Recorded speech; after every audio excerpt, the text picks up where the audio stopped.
namaskaram, good morning, adab, assalamu alaikum. Ladies and gentlemen, welcome to News and Views. Political repair works. మరమ్మత్తు రాజకీయాలు. ఎండవేడితో వలస పక్షుల అలజడి ప్రారంభమైంది. వలస పక్షులు లాంగ్ జంప్ను అడ్డుకునేందుకు రాష్ట్ర అగ్రనేతలు ఢిల్లీ బాట పట్టారు. భేటీలపై భేటీలు, మీటింగ్లపై మీటింగులు, అందరిది అదే సందడి, అదే రిపేరింగ్ వర్క్స్. సొంత ఇంటి సమస్యలతో సతమతమవుతున్న నల్లారి వారు అధిష్టానం తలుపులు తట్టారు. కలంకిత మంత్రులపై తాడో పేడో తేల్చుకునేందుకు అయినను పోయి రావాలి హస్తినకు అంటూ బయలుదేరాడు. చూస్తే సీనియర్ లాయే వేటు వేయాలా, సాగనంపాలా, కాపాడుకోవాలా, ఏది దారి? Coming back just 2 minutes. Here are the top 10 headlines on Thursday morning. కొత్త సార్ వస్తారు, మారనున్న పిసిసి సారథి, డిఎస్ కు ఛాన్స్, సోనియాతో మాజీ చీఫ్ భేటీ, హోంశాఖపై బొత్స కన్ను. రాహుల్ దర్బార్, యువరాజ్ తో బొత్స కిరణ్ భేటీ నేడే. ఏమడుగుతారో ఏం చెప్పాలో రోజంతా శిక్షణ ఇచ్చిన ఆజాద్. కాంగ్రెస్ కు కాయకల్ప చికిత్స, పార్టీ ఊతానికి మేజర్ ఆపరేషన్, సోనియా ఆజాద్ తో కిరణ్ బొత్సల సుదీర్ఘ చర్చలు. కలంకితులపై మల్లగుల్లాలు, తెలంగాణ ఎంపీల ఫిరాయింపులపైన ఆరా. విస్తరి, మంత్రివర్గ విస్తరణకు గ్రీన్ సిగ్నల్, కిరణ్ కు స్వేచ్ఛ, బడ్జెట్ తర్వాత ప్రక్షాళన. వస్తున్నా మీకోసం, ఏమి లాభం? 200 రోజులుగా తిరుగుతున్న కార్యకర్తలు అర్థం చేసుకోవడం లేదు, చంద్రబాబు నిర్వేదం. బెంగళూరులో ఉగ్రదాడి, బీజేపీ కార్యాలయం లక్ష్యంగా బాంబు పేలుడు, 11 మంది పోలీసులు సహా 16 మందికి గాయాలు. తొలి మహిళా సిఈసి, మాజీ గవర్నర్ విఎస్ రమాదేవి కన్నుమూత, నేడు అధికార లాంఛనాలతో అంత్యక్రియలు. జ్ఞానపీఠంపై భరద్వాజుడు, పాకుడురాలు నవలకు అత్యున్నత సాహితీ పురస్కారం, చదివింది 7వ తరగతి, చేరింది సమున్నత శిఖరాలు. చివరిగా ఫలితం అమితాశ్చర్యం, మిశ్రా అద్భుత హ్యాట్రిక్, హైదరాబాద్ సంచలన విజయం, ప్రతీకారం తీర్చుకోలేకపోయిన పూణే, ముంబైకి షాక్, రాజస్థాన్ భారీ విజయం. కాంగ్రెస్ పోరు అంతా ఇంత కాదయా అంటే ఇటు తెలుగు తమ్ముళ్ళు, అటు గులాబీ దొరలు కత్తులు దూసుకునే పనిలో పడ్డారు. కల్వకుంట్ల వారి రాజకీయానికి కొందరు ముగ్ధులవగా, నారా వారు సైకిల్ రిపేర్ పనిలో ఉన్న తెలుగు తమ్ముళ్ళది తలోదారి. సారు కాదు సార్లు, ఇక మీరు విసిరే బ్రహ్మాస్త్రాలేంటి? Operation AP.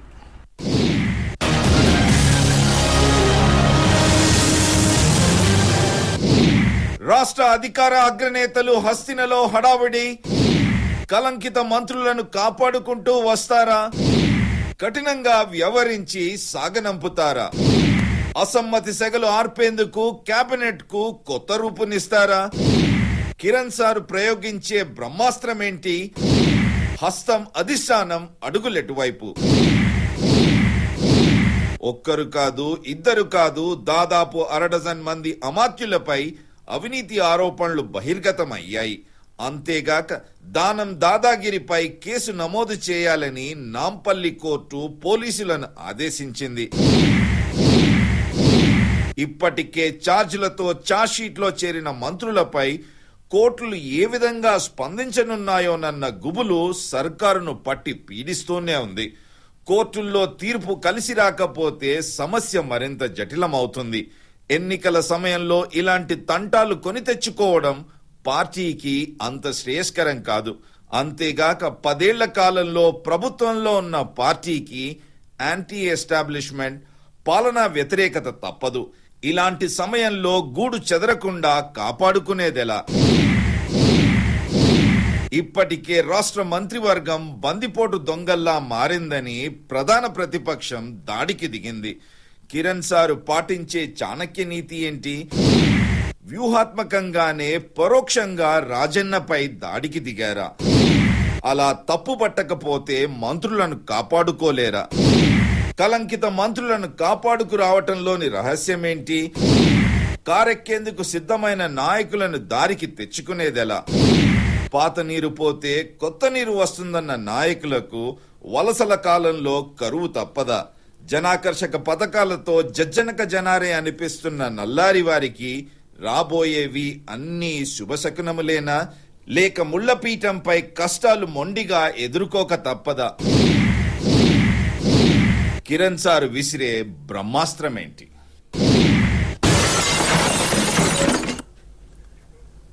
చాణక్య నీతి, చక్రం తిప్పే రీతి, ఆపరేషన్ ఏపీ, ఈ అంశాన్ని విశ్లేషించడానికి ఈరోజు స్టూడియోలో from left to right Telugu Desam party నాయకులు బొమ్మన చెరువు శ్రీరాములు, ఆ తర్వాత కాంగ్రెస్ అధికార ప్రతినిధి ఉప్పల శారద గారు, వైఎస్ఆర్ కాంగ్రెస్ పార్టీ తరఫున నల్లా సూర్యప్రకాష్ గారు, తెలుగుదేశం తెరాస పాలిట్ బ్యూరో సభ్యులు టి రఘునందన్ రావు గారు కూడా సిద్ధంగా ఉన్నారు. ముందుగా ఉప్పల శారద గారు మీతో ప్రారంభిద్దాం. గతంలో సత్యబాబు పీఠానికి ఎసరు పెట్టారంటే మీరు ఛాలెంజ్ విసిరి వెళ్లారు, అలాంటిది ఏం లేదు అని. అయినను పోయి రావాలి హస్తినకు అంటూ నల్లారి వారు బయలుదేరారు.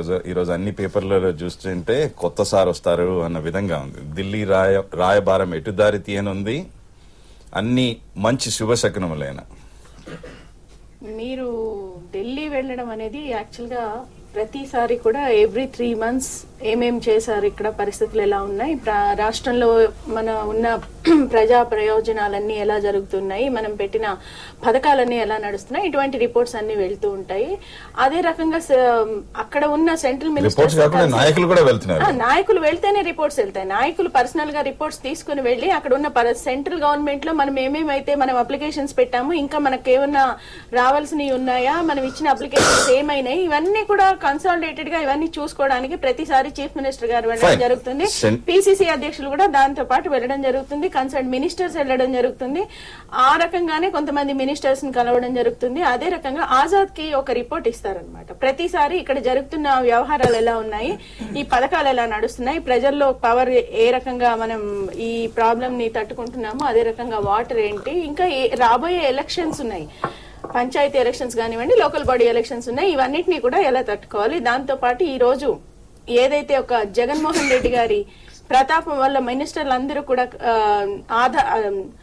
ఏదైతే ఆరోపణలు ఎదుర్కొంటున్నారో ఆ ఆరోపణల వల్ల ఏమవుతోంది, ప్రజల్లో ఎటువంటి ఇది వస్తోంది, కాబట్టి ఇవన్నీ కూడా చర్చించడానికి వెళ్ళడం జరిగింది. అంతేకాని పదవులు మార్చుకోవడానికో, ఈ పదవి తీసి ఆ పదవి పెట్టుకోవడానికో అస్తమానం హస్తినకు వెళ్తే అక్కడ ఉన్న వాళ్ళందరూ పదవి మార్పిడికి జగన్మోహన్ రెడ్డి ప్రతాపం అన్నారు. జగన్మోహన్ రెడ్డి ప్రతాపం అన్నప్పుడు ఒకటి మంత్రి పదవి దక్కాలంటే ఏం చేయాలి, పార్టీలో ఎదగాలి, ఎంతో కష్టపడిన తర్వాతనే కదా మంత్రి పదవి దక్కుతుంది. మంత్రి పదవి దక్కినప్పుడు రాజ్యాంగంపై ప్రమాణం చేసి భయం గాని, పక్షపాతం గాని, రాగద్వేషాలు గాని లేకుండా నా విద్యుక్త ధర్మం నిర్వహిస్తారంటూ ప్రమాణం చేస్తారు కదా. అలాంటప్పుడు మీ పార్టీలోనే విభేదాలు ఉన్నాయి. కొంతమంది సమర్థించిన నాయకులు వ్యూహాత్మకంగానే ఎదురుదాడికి దిగుతున్నారు. నిన్న పాలడుగు వెంకటరావు గారు అయినా గానీ సంతకాలు చేసి తెర వెనక ఏం జరిగిందో మాకు సంబంధం లేదంటే ఏ విధంగా అర్థం చేసుకోమంటాం? ఇప్పుడు ఇక్కడ ఒక సబితా ఇంద్రారెడ్డి గారిదే ఒక మనం పరిశీలిస్తే, సబితా ఇంద్రారెడ్డి గారు గనుల శాఖ మంత్రిగా ఉన్నప్పుడు ఏదైతే ఆ శాఖకు ఉన్న గనులని ఒక సిమెంట్ ఫ్యాక్టరీ వాళ్ళు అడిగినప్పుడు ఆ సిమెంట్ ఫ్యాక్టరీకి అనుభవం ఉందా, మనం ఇచ్చిన గనుల వల్ల లాభం జరుగుతుందా లేదా, ప్రజలకు ఎంత లాభం జరుగుతుంది, ప్రభుత్వానికి ఎంత లాభం జరుగుతుంది, ఆ యొక్క శాఖకి ఎంత లాభం జరుగుతుంది అని చెప్పేసి చూసి దాన్ని ఆచితూచి ఫైల్ సర్క్యులేషన్ ఏ రకంగా వెళ్తుందో మీ అందరికీ తెలుసు. కింద నుంచి ఒక్క నిమిషం కంప్లీట్. సో ఫైల్ సర్క్యులేషన్ అంతా కూడా జరిగాక వారి దగ్గరకు వచ్చినప్పుడు ప్రిన్సిపల్ సెక్రటరీ కమిషనర్ వీళ్ళందరి నోట్స్ చదువుకున్నప్పుడు అక్కడ వారు సంతకం చేయడం జరుగుతుంది. ఇది కూడా కేబినెట్ లో పెట్టినాక, కేబినెట్ డెసిషన్ తీసుకున్నాక చేయడం జరుగుతుంది. కానీ ఇక్కడ కేసు ఎందుకు వచ్చింది, ఏదైతే ఒక సిమెంట్ ఫ్యాక్టరీకి గన్నులు కేటాయించిన మన్నాడే జగన్ కంపెనీలో 55 కోట్ల రూపాయలు తన ఢిల్లీ నుంచి జగన్ అకౌంట్ కి ట్రాన్స్ఫర్ అయినాయి. ఆ రకంగా ఇక్కడ ఉన్న ట్రాన్స్ఫర్స్ ఏ రకంగా క్విట్ క్రో ద్వారా జరిగినాయి, అక్కడ మంత్రికి ఏ రకంగా ఇది ఉంటుంది. ఈ మంత్రి ఈ లావాదేవీల వెనక ఒక ముఖ్యమంత్రి కుమారుడు ఉన్నాడు తప్ప మంత్రికి ఏ రకంగా కూడా లేడు. కాబట్టి ఇక్కడ జరిగిన మంత్రులు ప్రతి మంత్రి విషయంలో ఇదే జరిగింది. వారికి ఒకటే అంటున్నారు, వాళ్ళు ఏంటంటే మేము కోర్టుకు వెళ్తాం, మేము సీరియస్ కేసెస్. రఘునందన్ రావు గారు న్యాయవాది, సీనియర్ అడ్వకేట్ ఉన్నారు. రఘునందన్ రావు గారు ఏ విధంగా చూడమంటారు? మొత్తం 120B read with 420, 409, 468, 471, and PC act 11, 12, 13 read with 13(1) C and D. అంతేకాకుండా నిన్న దానం దాదాగిరిపై కూడా నాంపల్లి హైకోర్టు సెక్షన్ ఐపీసీ కింద 147, 148, 149, 160, 320, 427, 307, 506 ఇలాంటి కేసులు నమోదు చేయమన్నప్పుడు ఏ విధంగా చూడమంటారు? మంత్రులకు ఎలాంటి బాధ్యత లేదా? రెండు అంశాలు ఇక్కడ. ఒకటి, రాజశేఖర రెడ్డి గారి కేబినెట్ లో ఉన్నప్పుడు ఏం జరిగింది, మంత్రులు ఎందుకు సంతకం పెట్టినారు అనేది ఒక అంశం.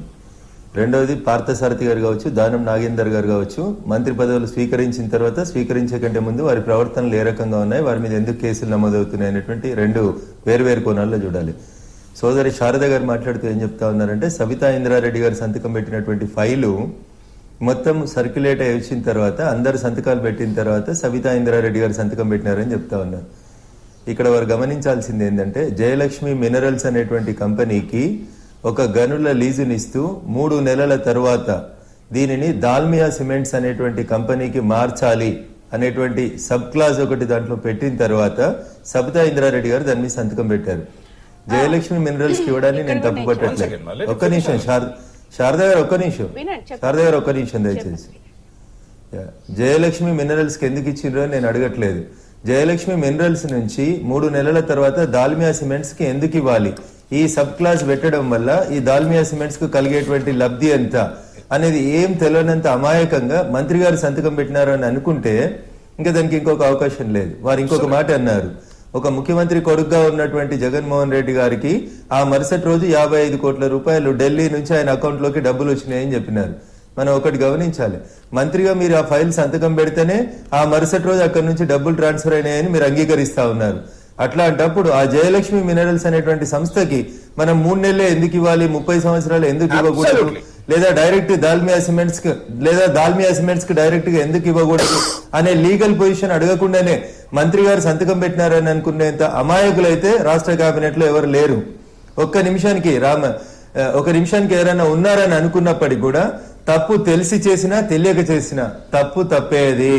ఒక బాధ్యత గల మంత్రిగా మీరు ఒక ఫైల్ సంతకం పెట్టి ఒక వ్యక్తికి ప్రత్యక్షంగానో పరోక్షంగానో కొన్ని 100 కోట్లు లబ్ధి జరిగే రీతి లోపల మీరు ప్రవర్తించినందుకు మీ మీద రాజద్రోహము, 428 చీటింగ్ ఇట్లాంటి కేసులు పడ్డప్పుడు మా సోదరి శారద గారి ద్వారా నేను ఈ రాష్ట్ర ముఖ్యమంత్రిని ఒకటి అడగదలుచుకున్నాను. 158 మంది ఎమ్మెల్యేలు ఉన్నారు మీకు.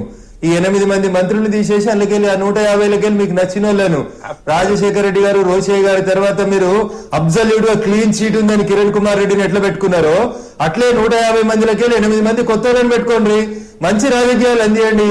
మా సోదరి శారద గారిని ఎమ్మెల్సీ చేసి మంత్రిని చేయమని అట్లుంటది కానీ మా మంత్రులు ఏం తెలియకుండా చేసిరు ఇదేం వాదన?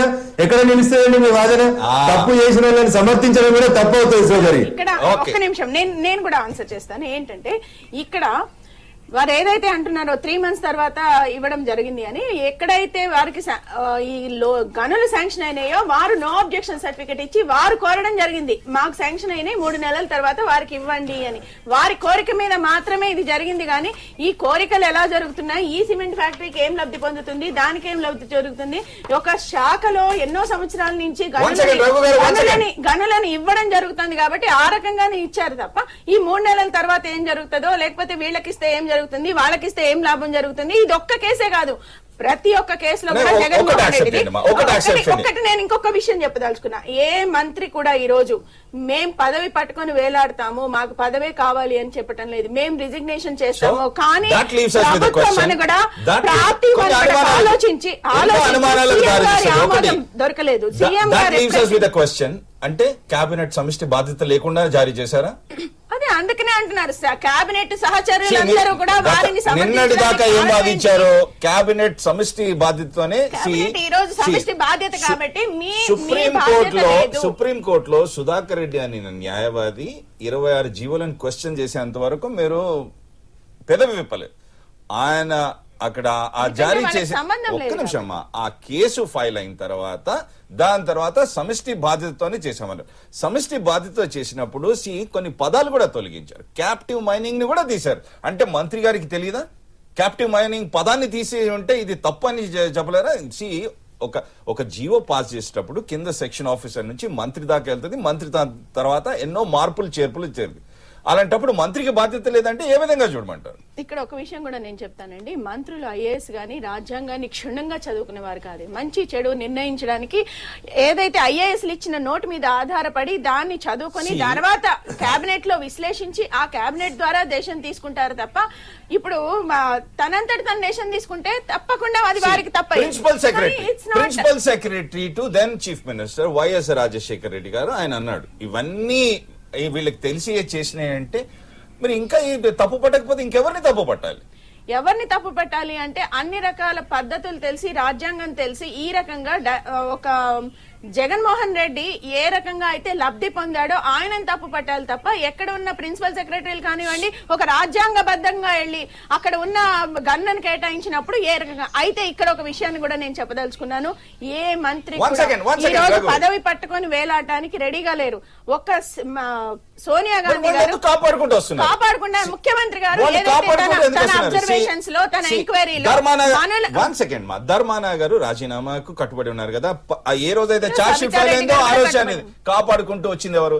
సబితా ఇంద్రారెడ్డి గారు కూడా రాజీనామా చేయడానికి రెడీ అయ్యారు. కాపాడుకుంటూ వచ్చింది ఎవరు? అంటున్నాను ఎందుకు కాపాడుతున్నారు? ఎందుకంటే వారి యొక్క మొత్తం చరిత్ర అంతా కూడా విశ్లేషణ చేసిన మీదట వీరి తప్పు లేదు, కేబినెట్ డెసిషన్ మీదగానే వాళ్ళు వెళ్లారు. ఏ అయితే ప్రిన్సిపల్ సెక్రటరీలు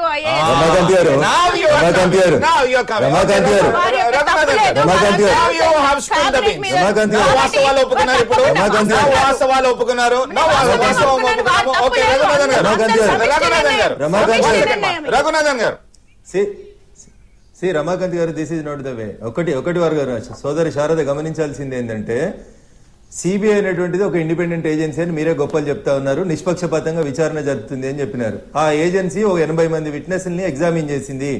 ఎగ్జామిన్ చేసిన తర్వాత కొన్ని కాగితాలు సంపాదించిన తర్వాత ఇగో ఈయన పలానా నేరం చేసిండు అని చెప్పింది. సిబిఐ నేరం చేసిండని చెప్పి కోర్టు ముందు వేసిన తర్వాత ఆయన దోష నిర్దోష నిరూపించాల్సింది శారద గారు, రఘునందన్ రావు గారు, కిరణ్ కుమార్ రెడ్డి గారు కాదు. నేను దోషిని అని చెప్పి నా మీద ఛార్జ్ షీట్ వేస్తే కిరణ్ కుమార్ రెడ్డి గారు ఇంకో 4 మంత్రులు మా సోదరి ఇందో మాట చెప్పింది. ఏమని? మంత్రులకు అందరికీ రాజ్యాంగం తెలియదు, ఐఏఎస్లు ఐపీఎస్ల మీద ఆధారపడి ఉంటారని. మరి మంత్రులు ఎవరండి కేబినెట్ తీర్మానం చేసేందుకు? ధర్మాన నిష్కలంకుడు. ఒక్క నిమిషం శారద గారు, ధర్మాన నిష్కలంకుడు అని కేబినెట్ తీర్మానం ఎట్లా చేస్తుందండి? ఏం తెలుసండి మీ మంత్రులకి? వాళ్ళు ఎంతమంది వకీళ్ళు ఉన్నారండి? ఎట్లా చెప్తారు మీరు? మరి ఏ కేబినెట్ చెప్పిందని మోపిదేవిని రిమాండ్ చేయించారు మీరు? కేబినెట్ ధర్మాన్ని ఎట్లా కాపాడుతుంది? సబితను ఎట్లా కాపాడుతుంది? దిస్ ఈజ్ ఇంపార్షియల్ గా లేదండి ఈ కేబినెట్. 100% కిరణ్ కుమార్ రెడ్డి గారు కాపాడతలేరు. ఇందాక మా సోదరి చెప్పినట్టు ఢిల్లీ నుంచి సోనియా గాంధీ గారే వీళ్ళని కాపాడుకుంటూ వస్తున్నారు అనేది ప్రజలకు అర్థం అవుతా ఉంది. కిరణ్ కుమార్ రెడ్డి గారికి అవకాశం ఇవ్వండి. ఈరోజు కాంగ్రెస్ లో ఒక వితండవాదం తీసుకొస్తా అన్నారు. కేంద్రంలో కానీ రాష్ట్రంలో కానీ పూర్తిగా అవినీతికిను తల్లికి బిడ్డకు పేగుబంధం ఏ విధంగా ఉంటుందో ఆ విధంగా అవినీతికిను కాంగ్రెస్ కు పూర్తిగా ఈ 9 సంవత్సరాలు కావచ్చు గతంలో కావచ్చు పూర్తిగా అవినీతిలో కూరుకుపోయి సాక్షాత్తు ముఖ్యమంత్రులు తర్వాత మంత్రులు కేబినెట్ తీర్మానాలు చేసి మీరు చూడండి సుప్రీంకోర్టులో మీరు ఇదివరకు అడిగారు ఈ 6 మంది మంత్రులకు ప్రభుత్వ ఖజానా నుంచి ప్రజల సొమ్మును వాళ్లకు కోట్ల రూపాయలు అక్కడ వాదించేదానికి లాయర్లకు పెట్టేదానికి ఒక ముఖ్యమంత్రి జీవో ఇష్యూ చేపిస్తాడు కేబినెట్ పెట్టి. ఇంకొక మంత్రిని సిబిఐ ఛార్జ్ షీట్ వేసిన తర్వాత ఇతను 420కి పాల్పడ్డాడు, ప్రభుత్వ ధనము పూర్తిగా దుర్వినియోగమైంది, ప్రజాధనం దుర్వినియోగమైంది, లూటీ కాపాడింది అని చెప్పి ఒక పక్క దర్యాప్తు సమస్యలు చెప్తా ఉంటే వాళ్ళని కాపాడేదానికి కేబినెట్ మీటింగ్ పెట్టి గవర్నర్కి రికమెండ్ చేస్తాడు అతన్ని ప్రాసిక్యూట్ చేసేదానికి వీల్లేదని చెప్పేసి. ఈ విధంగా వ్యవహరిస్తా ఉంటే ప్రభుత్వంలో ఇంకా వాళ్ళు ప్రజలు ఏమనుకోవాలా? ప్రజాస్వామ్యం మీద వీళ్ళకి విలువలు ఉన్నాయా? కనీసం ఆ మంత్రులన్నా నువ్వు తప్పించి వాళ్ళు ఒకవేళ నిర్దోషులుగా వాళ్ళు నిర్దోషులుగా కోర్టులో కనుక తేలితే అప్పుడు కావాలంటే మళ్ళా నువ్వు వాళ్ళను కేబినెట్లోకి తీసుకుంటే అర్థం ఉంటుంది. కానీ అది ఏది లేకుండా ఇప్పుడు దాదాపు 6 మంది మంత్రుల మీద అభియోగాలు వచ్చాయి. వాళ్ళ మీద ఛార్జ్ దాదాపు ధర్మాన మీద కావచ్చు. ఇప్పుడు సాక్షాత్ హోంమంత్రి, రాష్ట్రానికి హోంమంత్రిగా ఉన్నటువంటి మంత్రి 9 సంవత్సరాలుగా కేబినెట్ లో ఉన్నటువంటి వ్యక్తులు వీళ్ళు ఇటువంటి అవినీతి చర్యలకు పాల్పడితే వాళ్ళు ఇంకా కాపాడుతూ వస్తూ ఈ రోజు మీరు ఇంకా వితండవాదం. ఇంకొక విషయం ఇక్కడ రమాకాంత్ గారు, ఇప్పుడు ఈ 26 జీవోలకు జగన్ కు తర్వాత మంత్రులకు సంబంధం ఉంది కదా, జగన్ కూడా కాపాడండి. మీరు జగన్ కూడా బయట వదిలేయండి.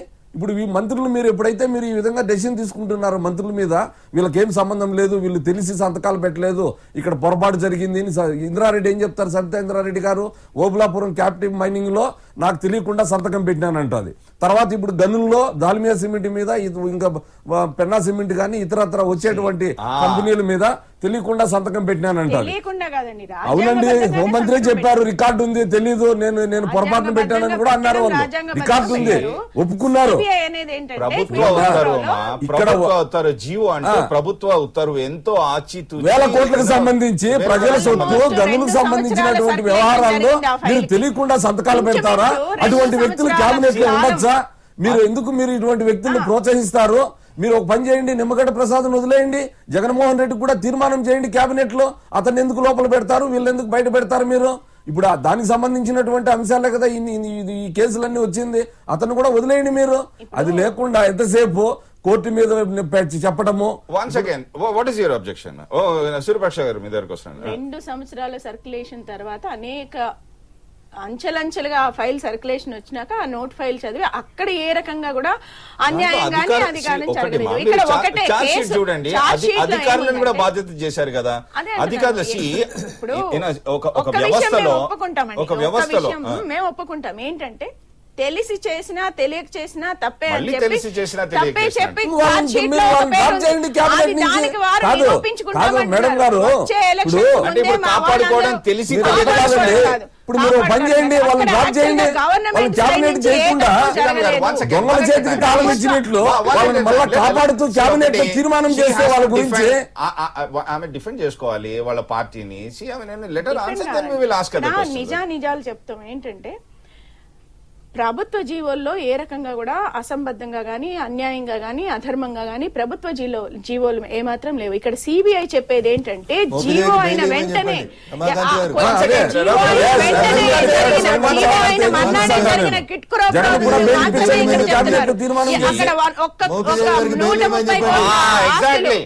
రమాకాంత్ గారు ఎగ్జాక్ట్లీ బెయిల్ ఇవ్వమని చెప్పండి. పబ్లిక్ ప్రాసిక్యూటర్ తోటి చెప్పించి మోపిదేవి గారికి బెయిల్ ఇవ్వమని చెప్పండి.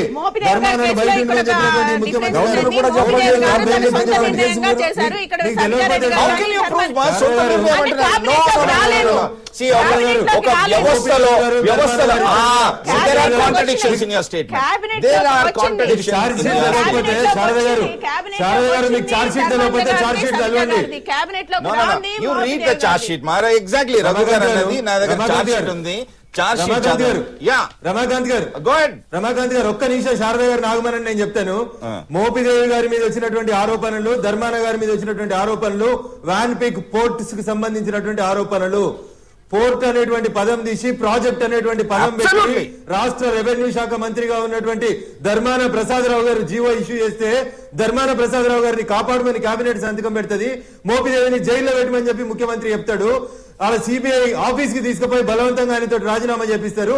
ఇది ఏం నీతో శారద గారిని సమాధానం చెప్పాను.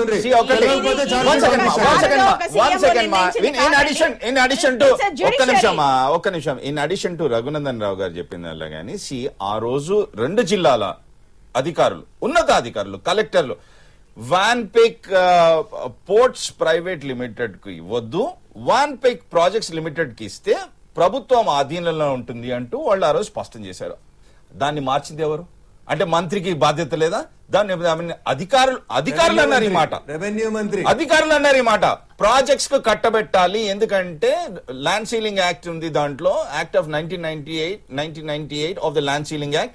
ఆ ల్యాండ్ సీలింగ్ యాక్ట్ ప్రకారం ఇవన్నీ ల్యాండ్ సీలింగ్ భూములు ఈ విధంగా ఉన్నప్పుడు సో మనకి ఎప్పుడు కావాలంటే అప్పుడు మనం భూములు తిరిగి తీసుకోవచ్చు. ఆ విధంగా ఉంటే మీరు వాన్పిక్ పోర్ట్స్ ప్రైవేట్ లిమిటెడ్ కి ఎవరు కట్టబెట్టారు? ఇప్పుడు మోపిదేవి గారు జైల్లో ఉన్నందుకు ఈ రకమైన ఇది జరిగినందుకు ఆయన సొంత డిసిషన్ అన్నారు. అరే జీవో ఇష్యూ చేసినప్పుడు సొంత డిసిషన్ ఏ విధంగా తీసుకుంటారమ్మా? సొంత డిసిషన్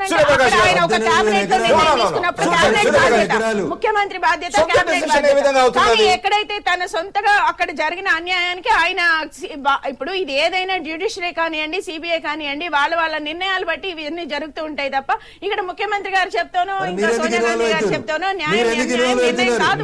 ధర్మాలను అరెస్ట్ చేయొద్దని మీరు ఎందుకు ఇన్వాల్వ్ అయింది? రఘునందన్ రావు గారు forget about his party affiliation. Is a senior lawyer. ఒక నేను న్యాయవాది సీనియర్ అడ్వకేట్. ఆయన ఈ రోజు క్వశ్చన్ రేజ్ చేస్తున్నాడు, నేను అడుగుతున్నాను. నేను ఈ రోజు పదాలు మారుస్తారు, మీరు పదాలు మార్చి మంత్రికి బాధ్యత లేదంటే ఏ విధంగా నమ్మమంటారు? బాధ్యత ఉంది కాబట్టి వారు ఇప్పుడు జైల్లో ఉన్నారు. బాధ్యత లేని మంత్రులు బయట ఉన్నారు.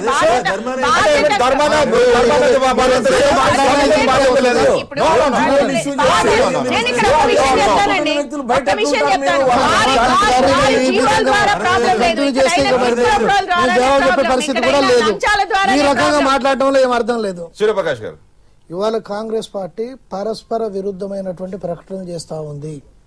ప్రధానంగా ఇవాళ ఆ 26 జీవోలు అక్రమ సక్రమ ఈ రోజు వరకు చెప్పటం లేదు. ఒకవైపు సక్రమే అని చెప్తున్నారు. సక్రమైనటువంటి జీవోలు అయితే మరి అక్కడ ఏంటంటే లబ్ధి పొందేటువంటి అవకాశం లేదు. రెండోది ఏంటంటే సుధాకర్ రెడ్డి గారు సుప్రీంకోర్టులో ఈ 8 మంది ఐఏఎస్ ఆఫీసర్లు 6 మంత్రులకు బాధ్యత ఉన్నదన్నంత వరకు కాంగ్రెస్ పార్టీ కానీ దాని ప్రభుత్వం కానీ స్పందించినటువంటి పరిస్థితి లేదు. శంకర్రావు గారు కానీ అదేవిధంగా ఎర్రంనాయుడు గారు కానీ అక్కడ హైకోర్టులో కేసు ఇచ్చినప్పుడు వీళ్ళు ఏంటంటే స్పందించాల్సినటువంటి అవసరం ఉండే. కాంగ్రెస్ పార్టీ తాను దోవుకున్నటువంటి గోతిలో తానే పడ్డటువంటి పరిస్థితి ఉంది. ఇవాళ ఎన్ని మాట్లాడినా సమిష్టి బాధ్యత అనేది ఏదైతే ఉందో దాన్ని తప్పించుకోజాలదు.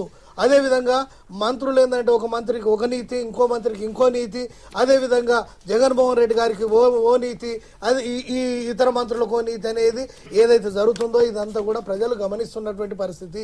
ఇవాళ జరుగుతున్న సిబిఐ ఎంక్వైరీ మొత్తం కూడా తప్పుల తడుగుతోని, మోసంతోని, కుట్రతోని రాజకీయ పరంగా జరుగుతున్నటువంటి పరిస్థితి.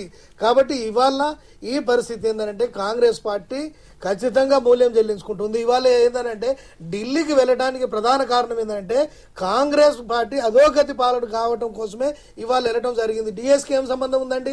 డిఎస్కు గంటలతో అక్కడ మాట్లాడాల్సినటువంటి అవసరం ఏముంది? వీరు చెప్తున్నటువంటిది ఏమిటి?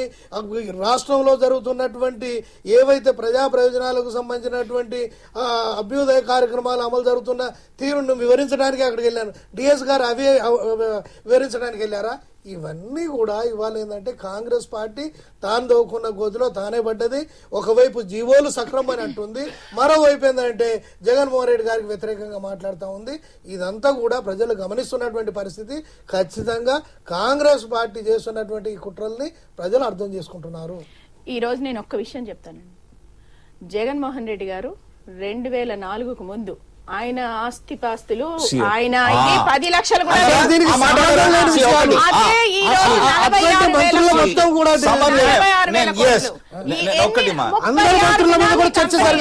ప్రతి దగ్గర కూడా లేని కంపెనీ కూడా విపరీతమైన షేర్లు, అది కూడా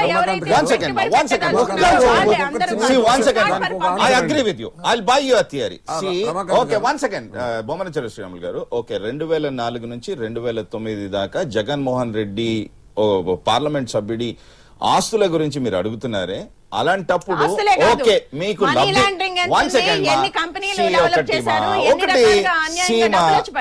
ఒకటి ఈ విధంగా సరే ఓకే బాధ్యతతోనే చేశారో ఆమె తెలిసి తెలియకనే చేశారే అనుకుందాం.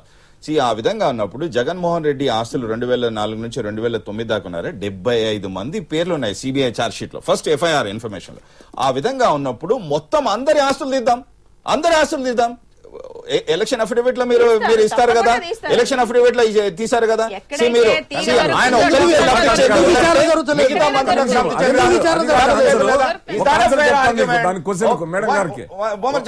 ఇప్పుడు తప్పు జరిగిందని చెప్పి చెప్తున్నారు మీరు 26 జీవోలకు. ఏ జీవో నువ్వు క్యాన్సల్ చేశావు?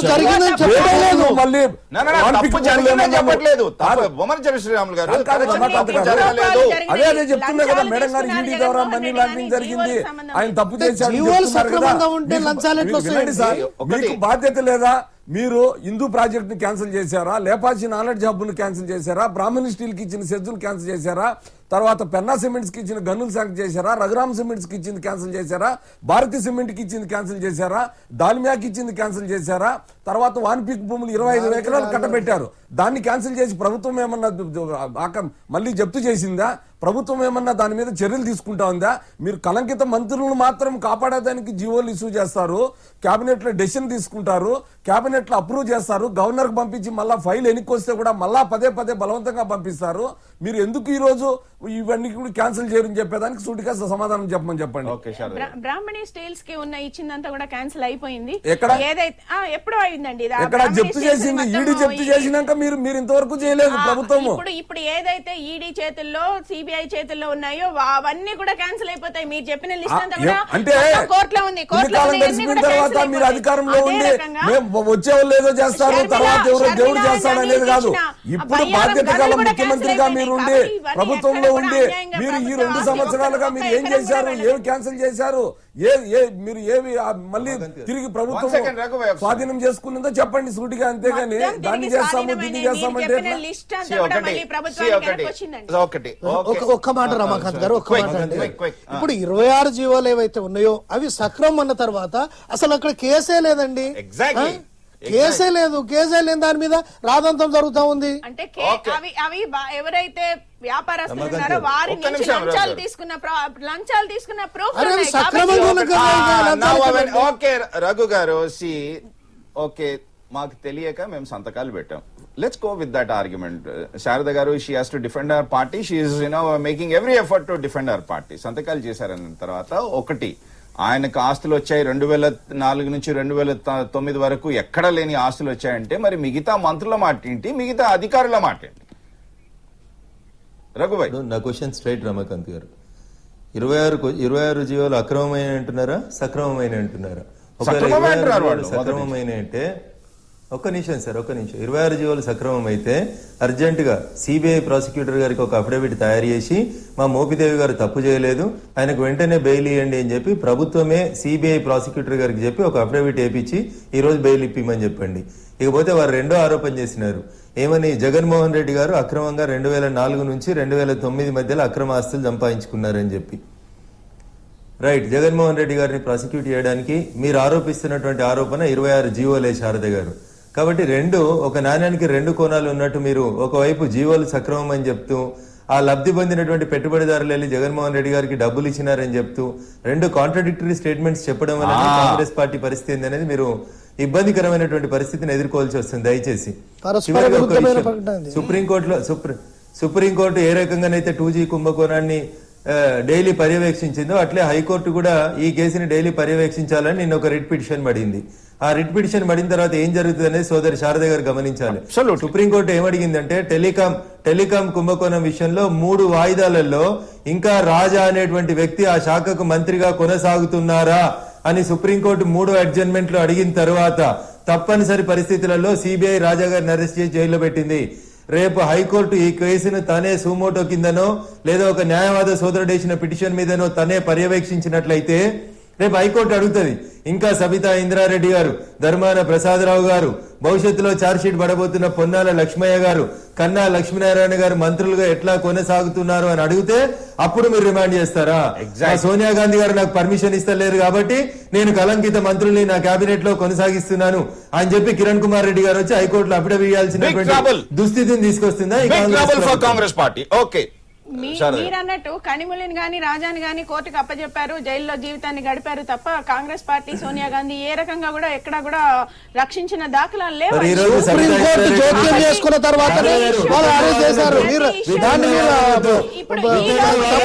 హైకోర్టు 26 జీవోలు సక్రమం అయితే మోపిదేవికి ఎందుకు బెయిల్ అపోజ్ చేస్తుంది గవర్నమెంట్?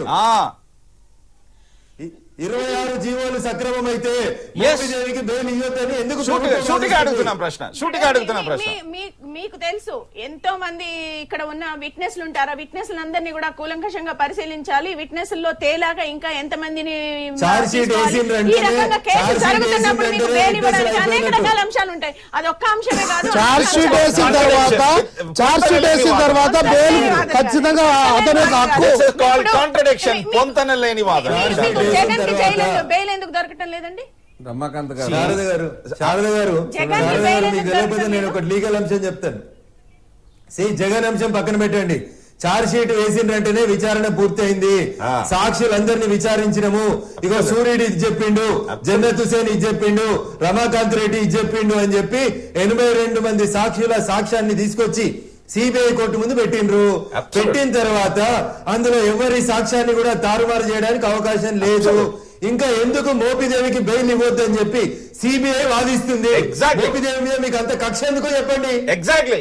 మోపిదేవి మీద మాకు కాదండి, న్యాయాలు నిర్ణయించే ఒక సిబిఐ దగ్గరనో జ్యుడిషియరీ దగ్గరనో వాళ్ళకున్న అనుమానాలు ఏంటో, వాళ్ళకి ఇంకా కూడా ఏ రకమైన ఇన్ఫర్మేషన్ కావాలో అది మాకు తెలియదు. ఎందుకంటే ఎవ్రీథింగ్ ఇస్ చాలా గోప్యంగా ఉంచుతారు కాబట్టి మనం ఇక్కడ అవన్నీ అడగలేము. కాకపోతే ఇక్కడ ముఖ్యమంత్రి గారి ఈమె పరస్పర విరుద్ధంగా మాట్లాడుతుందండి. ఒకవైపు అది సక్రమైనప్పుడు ఎందుకని చెప్పడం లేదు కోర్టులో? మీరు నేను అనుకుంటే కాదు కదా, వాళ్ళు కూడా తేల్చాలి. తేలినప్పుడు సక్రమం. ఈ రోజు నేను నమ్ముతున్నాను, కానీ కోర్టు కూడా దానికి ఎవరు సహకరించాలి? దానికి ఎవరు సహకరించాలి? చెప్తారు. దానికి ఎవరు సహకరించాలి? ప్రభుత్వం సహకరించాలి కదా, ప్రభుత్వం సహకరించాలి కదా. సిబిఐ వాదిస్తున్నదల్లా మోపిదేవి గారు లోపల వెళ్ళారు, సహకరించాలి కదా. సిబిఐ వాదిస్తున్నదల్లా ఏంటి? మీరు జస్ట్ సీ మొన్న సిబిఐ సాలిసిటర్ జనరల్ వాళ్ళు అడిగిన ప్రశ్నలు ఏంటి? ప్రభుత్వం సహకరించకపోవడం వల్లనే ఈ కేసు ఈ విధంగా సాగుతూ ఉంది అంటున్నారు. సో ఇప్పటికైనా శారద గారు సమస్యగా మారనుంది. మీరు ఒకటి అన్నారు, చట్టం తన పని తాను చేసుకుపోతుందని మీరు చెప్పారు కదా. ఈ రోజు రఘునందన్ గారైనా గానీ నేనైనా గానీ ఎన్నో ప్రశ్నలు లేవనెత్తాం, మీరు దానికి సమాధానం చెప్పలేదు. You have to defend the party, you have every right, you have to defend the party. కానీ ప్రారంభంలోనే హైకోర్టులో ఈ 26 జీవోలు సక్రమం అంటే ఈ రోజు వరకు వచ్చేది కాదు. అసలు హైకోర్టులో కాంగ్రెస్ పార్టీ ఆ రోజు హైకోర్టులో రఘునందన్ గారు ఒక మంచి వాల్యుబుల్ లీగల్ పాయింట్ రైజ్ చేశారు. పిఐఎల్ ఫైల్ అయింది. పిఐఎల్ ఫైల్ రోజువారీగా విచారణ ఏంటో తేల్చుకుంటే ప్రభుత్వానికి మరింత సమస్యగా మారుతుంది. ఇలాంటి నేపథ్యంలో చాలా చిక్కుకొని ఉంది. నాట్ ఓన్లీ ఈ మంత్రులు కాదు, మిగతా మంత్రులు కూడా మిగతా ఛార్జ్ షీట్ 2-3 రోజుల్లో పడింది. ఇలాంటి పద్ధతిలో 188 మంది శాసనసభ్యులు ఉన్నారే, మీలాంటి వారి కష్టజీవులకు పట్టం కట్టే అవకాశాలు లేవా? పట్టం కట్టడం కట్టకపోవడం అని కాదు, ఎక్కడైతే కళంకితం అంటని మంత్రుల్ని ఏ రకంగా కాపాడుకోవాలి, వారి నిర్దోషిత్వాన్ని నిరూపించాలి అని చూస్తున్నారు తప్ప మసిపూసి మారడికాయ వారు చేయలేదు అని చెప్పి ఒకేసారి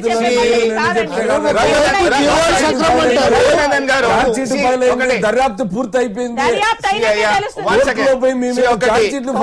రఘునందన్ గారు 420 కేసును పెట్టినాక మీరు ఇంకా కలంకితులు కాదు, వీళ్ళు అవినీతి పరులు కాదు, వీళ్ళు ఎటువంటి సమయం లేదు. మీరు కూడా ఎన్నో వ్యాఖ్యలు చేశారు తెలుగుదేశం పార్టీ నాయకులు. ఇప్పుడు దాన్ని ఏకీపీక. బట్ ఒకటి రఘునందన్ గారు, కాంగ్రెస్ పార్టీ ఎంత డిఫెండ్ చేసుకున్నా గానీ పెద్ద సమస్యగా మారనుంది. ఆ విధంగా సమస్య కాకుండా చూసుకోవాలంటే మీరు ఒక న్యాయవాది ఏం చేయమంటారు? అబ్సల్యూట్ గా ఇప్పుడు ఎవరైతే ఆరోపణలు ఎదుర్కోబడుతున్నటువంటి మంత్రులు ఉన్నారో వారందరూ కూడా మానసికంగా ప్రిపేర్ అయినారు. వారే వాలంటరీగా ముందుకు చేయమడుగుతున్నారు. సార్ మా రాజీనామాలు ఆమోదించండి, మేము కలంకిత మంత్రులు అనేటువంటి ముద్రలోంచి బయటికి వచ్చిన తర్వాత తిరిగి కేబినెట్ లో చేరుతాం సార్, మమ్మల్ని మేము డిఫెండ్ చేసుకోవడానికి మాకు అవకాశం ఇవ్వండి అని చెప్పి వారు ముఖ్యమంత్రి గారికి ఒక దరఖాస్తు పెట్టుకున్నారు. ఆ దరఖాస్తుని ముఖ్యమంత్రి గారు ఇమ్మీడియట్ గా స్వీకరించి గవర్నర్ గారికి రికమెండ్ చేసి, కాంగ్రెస్ లో ఇంకా చాలా మంది సీనియర్స్ ఉన్నారు, మేధావులు ఉన్నారు, వాళ్ళని కొత్త కేబినెట్ మంత్రులుగా పెట్టుకుని ఎస్ నేను క్లీన్ చీటు, నా కేబినెట్ క్లీన్ చీట్ అని చెప్పి ముఖ్యమంత్రి గారిని పరిపాలన కొనసాగించమనండి. దానికి సోనియా గాంధీ గారు అనుమతి ఇవ్వట్లేదు, సీనియర్ మంత్రుల్ని పక్కన పెడితే రాష్ట్ర ప్రభుత్వం పడిపోతుంది. ఇట్లాంటి తప్పుడు ప్రకటనలు మాత్రం చేసి దయచేసి ప్రజాధనాన్ని దుర్వినియోగం చేయొద్దని మాత్రమే నేను విజ్ఞప్తి చేస్తాను. సోనియా గాంధీ గారు అనుమతి ఇవ్వకపోవడం కాదండి, వారికి కూడా అన్ని వివరించి ఒకటి మహాసముద్రం మీది, మహాసముద్రంలో ఎంతో మంది నాయకులు పాత నీరు పోతా ఉంటే కొత్త నీరు వస్తా ఉంటది. అది మీరు చెప్పిన పాఠాలే మాకు. అలాంటప్పుడు ఈ కలంకిత మంత్రులను పక్కన పెట్టి కొత్త మంత్రులు ఎందుకు తెలియకపోతున్నారు? ఇక ప్రజలందరూ వాదనలు విన్నారు. నిజంగా రాజకీయాలకు నైతిక విలువలకు సంబంధం ఉందా లేదా మీరు ఒక్కసారి ఆలోచించండి. And I'll see you tomorrow. Good day and good bye. Thank you.